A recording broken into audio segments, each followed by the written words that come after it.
Meio ambiente e advocacia pública. A nossa conversa hoje é com a Procuradora do Estado de São Paulo, Júlia Giovanetti.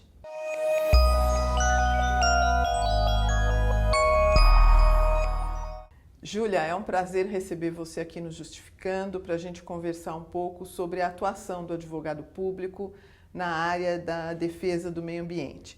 Você atua no Estado de São Paulo, na Procuradoria do Estado de São Paulo, num setor específico de defesa do patrimônio imobiliário, no que diz respeito ao meio ambiente. Você poderia nos contar um pouco da tua atividade, qual é a atividade dos colegas que trabalham nisso, enfim, qual o trabalho que desenvolve um advogado público nessa área de proteção ambiental? Bom dia, Márcia. Primeiro agradecer o convite de estar aqui com vocês no Justificando, é um prazer imenso. Eu estou na Procuradoria. A Procuradoria do Patrimônio Imobiliário é uma unidade dentro da Procuradoria-Geral do Estado que ela está subdividida em duas subunidades. O contencioso imobiliário e o contencioso ambiental. Eu atuo no contencioso ambiental. Essas duas sub-áreas, elas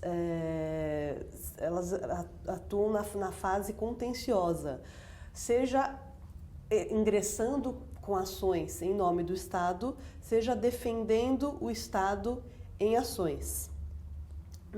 No contencioso ambiental, na Procuradoria do Patrimônio Imobiliário, a gente tem uma peculiaridade muito grande, que é a questão do processo coletivo, que é atuar em ações civis públicas, porque o meio ambiente é um interesse difuso e, portanto, a gente atua muito em ações civis públicas. A nossa trajetória, nosso respaldo maior é nós sermos réus em ações civis públicas. Eu ia te perguntar isso. O Estado é acusado aí com muita frequência de cometer infrações ambientais? Com bastante frequência, especialmente nos casos de omissão no poder de polícia. Porque aí está o grande ponto nevrálgico, né? O que acontece? O Estado deveria ter elementos, ter estrutura para exercer o seu poder de polícia de forma ampla e de forma eficaz. Fiscalizar as reservas, as nascentes, exatamente, essas coisas. Fiscalizar o nosso meio ambiente. Né? E por falta de estrutura, muitas vezes a gente não consegue fazer esse trabalho de uma forma tão plena quanto seria desejável. E quem ajuiza esse tipo de ação? Ministério Público. O Ministério Público são grandes litigantes, tanto estadual quanto federal. Alguns casos Defensoria Pública também. E aí nós somos... Entidades da sociedade civil, ONGs também? Sim, também, mas em menor número.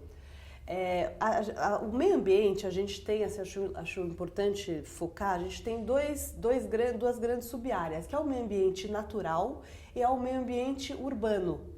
O meio ambiente natural, toda essa temática ligada a unidades de conservação, a estações ecológicas, a parques urbanos. E o meio ambiente urbano é a questão mais ligada a patrimônio histórico-cultural. E ao longo do tempo, a gente propõe também ações, né? O Estado também é autor de ações civis públicas. E tem uma outra atuação do Estado que é fundamental, que é na questão das ações rescisórias e das ações anulatórias para se rever condenações que o Estado sofreu, condenações milionárias por áreas... nos casos de desapropriação indireta. Sim, né? Principalmente Serra do Mar. Serra do Mar, Parque Estadual Jacupiranga, Petar. Essa é uma temática que a gente já tem um grande acúmulo e que a atuação do Estado foi muito, muito importante para a gente conseguir reverter essas indenizações e foi um trabalho muito bonito que contou com uma atuação articulada entre Estado, magistratura, Poder Judiciário, Ministério Público, a imprensa também teve um papel fundamental E a gente ainda, apesar disso aí ser uma questão até do fim dos anos 90, ainda é uma das nossas maiores problemáticas. Né? A gente precisaria avançar muito. São ações indenizatórias vultosas, né, Júlia? Vultuosas. São os maiores precatórios do Estado de São Paulo, são decorrentes dessas ações. São as ações que são pouco, em termos de números dessas ações, elas não são muitas, mas os precatórios são gigantescos. Gigantescos.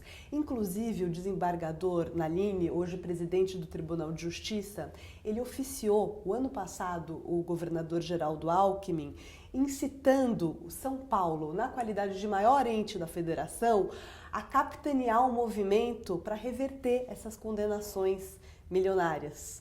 Né? E, portanto, desatar esse nó da nossa economia, né? Da economia pública. E nesse caso específico, eu acho interessante pontuar, o nosso papel, enquanto advogados públicos, né, é um papel fundamental, né? A gente vai atuar juridicamente, mas a gente precisa ter o apoio da Secretaria. Né? Por quê? Porque a Secretaria do Meio Ambiente. Da Secretaria do Meio Ambiente. Por quê? Porque a grande questão tem vários, esses precatórios milionários, eles têm várias origens, desde má fé dos peritos, os juros compensatórios que foram usados índices equivocados, os critérios que o perito utilizou, que não são os melhores, deveriam considerar o valor, a utilização econômica do bem. Muitas vezes a gente é condenado por áreas que não tinham um aproveitamento econômico. Sim. Mas a questão principal dessas condenações, qual é? A nossa confusão imobiliária, a confusão histórica fundiária. Quer dizer, o Estado não sabe bem quais são não tem, por uma questão histórica aí que vem desde a Lei de Terras, a gente não tem domínio completo do nosso registro imobiliário. Sim. Do que é terra devoluta, entendi, do que é área particular. E esse fosso acaba dando margem a ações em que os proprietários muitas vezes reivindicam áreas que são devolutas. Ô, Júlia, então ser advogado público nessa área aí é uma atividade bastante instigante, né? Muito instigante. Exige um grande comprometimento, uma interface com outros setores, não só jurídicos, mas também com outras áreas do conhecimento. Você podia falar um pouquinho disso? Sem dúvida. Acho que tem essas... Primeiro que na área ambiental o conhecimento jurídico ele é insuficiente, né? Pra gente, a gente entra com uma ação nos casos da crise hídrica, né? Por exemplo, o Ministério Público Federal, o Ministério Público Estadual entraram com ações civis públicas contra o Estado, contra o Departamento de Águas e Energia Elétrica, que é uma autarquia estadual da administração indireta, para questionar a gestão do sistema hídrico, né? A gestão do Cantareira, a gestão do Alto Tietê. E quando uma ação dessas chega a nós, advogados públicos, né? O que a gente faz?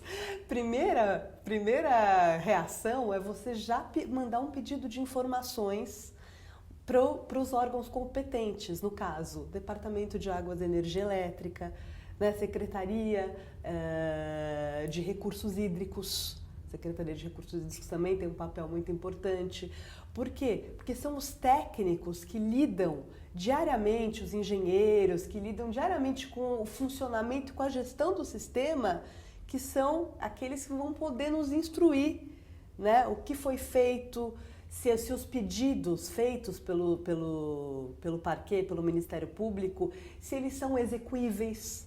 Porque acontece muito isso, o Ministério Público tem boas intenções, quer, né, pressionar o governo. É legítimo, esse é o papel deles, né? É legítimo, é super legítimo, mas eles estão assessorados por um quadro de assistentes técnicos insuficiente também. E esses assistentes técnicos, muitas vezes, eles não têm o know-how, o conhecimento que os nossos técnicos que trabalham, que estão há 20 anos atuando na área, os técnicos da Sabesp mesmo, têm. Então, eles fazem pedidos que, se a gente fosse cumprir da forma que são, a coisa ia parar, a gente ia ter desabastecimento público, ia causar uma crise, né, social tremenda.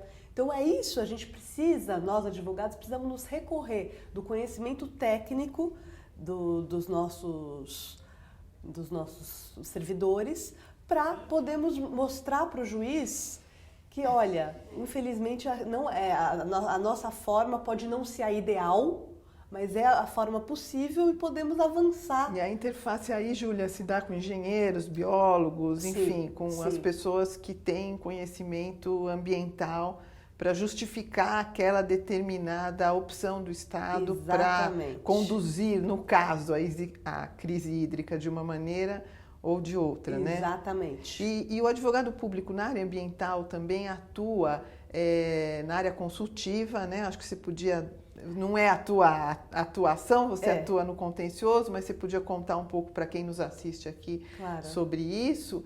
E também tem assento em órgãos colegiados relacionados ao meio ambiente.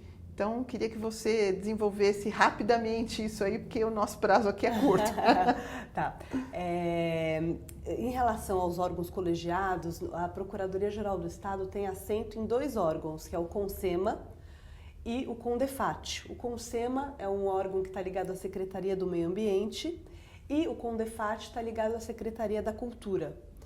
É interessante essa questão consultiva que você colocou, porque nós, do contencioso ambiental, embora atuemos na área contenciosa, então na área do litígio, né? As ações judiciais, exatamente, né? Do litígio, quando já entraram com a ação e a gente vai defender na ação, ou quando nós entraremos com as ações. Então o litígio já está instaurado. Nós temos também uma parte do nosso trabalho administrativo em que chegam expedientes administrativos, principalmente do CONDEFAT, pedindo providências, e aí muitas vezes a gente precisa, ou a gente vai entrar com uma ação, ou a gente fala, não, nesse caso não cabe uma ação. Nesse caso não cabe uma ação por isso, isso e isso. Então a gente faz também, a gente tem também um papel consultivo nesse sentido. Júlia, São Paulo tem um patrimônio histórico preservado, ou vocês têm que demandar muito para lutar muito para manter esse patrimônio ainda existente, né? Lutar muito para manter. E aí você pegou num ponto também que é muito importante, que é onde o meio ambiente cultural ele entra em choque com o interesse econômico, né? Então nós temos diversos casos. Por exemplo, um caso do Jockey, que até atuamos em conjunto com o Ministério Público Estadual, em que uma empresa de eventos queria construir uma arena no Jockey para fazer shows, né? Mas ela queria construir essa arena a toque de caixa, sem o estudo de impacto de vizinhança e especialmente em desacordo com as normas de proteção ao ambiente cultural. Porque, na verdade, como o Jockey é tombado pelo CONDEFAT, qualquer obra, qualquer modificação precisa de prévia autorização do órgão, tanto do CONDEFAT como do CONPRESP, quanto do IPHAN, que é o órgão CONPRESP do âmbito municipal, o IPHAN do âmbito federal e o CONDEFAT do âmbito estadual. E aí, essa autorização, o CONDEFAT e os outros órgãos não deram essa autorização. Por quê? Porque a construção daquela arena nos moldes pleiteados ia impedir a visibilidade do bem tombado. Entendi. Né? Então e tem outros casos também aí mais específicos, por exemplo, o bairro dos Jardins, é um bairro que é tombado.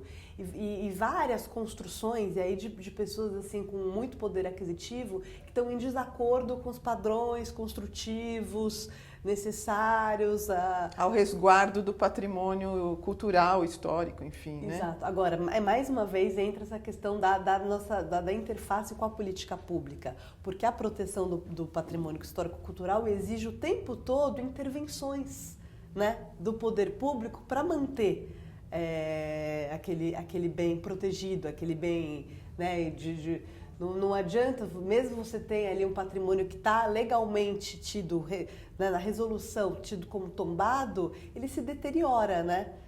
E aí você precisaria ter a secretaria ali com recursos para poder manter, né, a nossa no nosso patrimônio. Patrimônio. Bom, Júlia, eu quero agradecer demais a tua presença aqui, foi muito esclarecedor o teu trabalho, me deu vontade de trabalhar aí na área do ambiental, da Procuradoria do Estado, né? Eu acho que para quem nos assistir também vai ter vontade de virar procurador do Estado para atuar nisso aí. E, enfim, então, muito obrigada pela sua presença, também já avisando os internautas aí que, para quem ficou muito instigado a trabalhar nessa área, a Procuradoria do Estado de São Paulo deve abrir concurso em breve para um número significativo de vagas. Então, convidamos vocês a assistirem outros programas sobre advocacia pública, a nos seguirem no Facebook e no Twitter e a se inscreverem no canal do YouTube do Justificando. Muito obrigada.